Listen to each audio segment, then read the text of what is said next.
Peringatan Hari Anak Nasional ke-41 di Banjarmasin menjadi pengingat bila kekanakan di Kota Seribu Sungai masih belum sepenuhnya terbebas dari ancaman tindak kekerasan. Pemerintah Kota Banjarmasin terus berupaya menekan angka kasus tersebut dan hingga wayah ini masih tergolong tinggi. Namun tingginya data ini kadang berarti negatif. Justru semakin banyak kasus yang terdata, wan ditangani membuktikan warga semakin aktif, wan sadar bila tindak kekerasan harus dilaporkan tanpa rasa takut. Peringatan Hari Anak Nasional ke-41 di Banjarmasin menjadi pengingat bila kekanakan di Kota Seribu Sungai masih belum sepenuhnya terbebas dari ancaman tindak kekerasan. Pemerintah Kota Banjarmasin terus berupaya menekan angka kasus tersebut yang hingga wayah ini masih tergolong tinggi. Berdasarkan data Dinas Pemberdayaan Perempuan dan Perlindungan Anak Banjarmasin, periode Januari hingga Juli 2025, tercatat 33 kasus kekerasan terhadap anak babinian dan 34 kasus terhadap anak lalakian. Rata-rata kasus yang ditangani mencakup kekerasan seksual, fisik, psikis, serta bentuk kekerasan lainnya.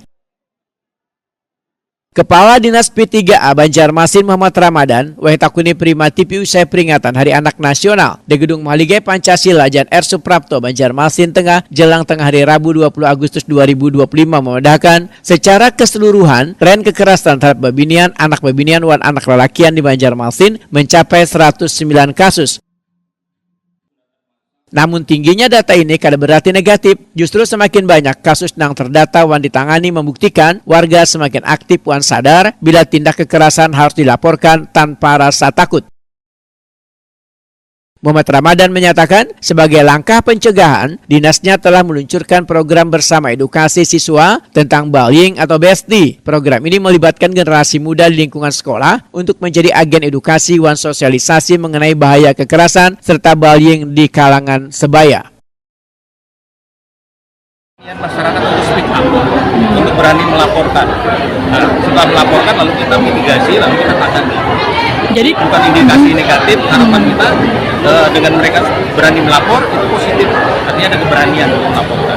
Oke. Tugas BSD ini kan di sekolah-sekolah nanti Pak lah. Ya. Nah mereka ini nanti mensosialisasikan atau apa mungkin? Nah, di awal mensosialisasikan dulu untuk diri mereka, lingkungan, dan kemudian kalau ada terhadap kasus bullying, kekerasan segera untuk ditangani. Kalau tidak bisa baru dilaporkan ke PPA.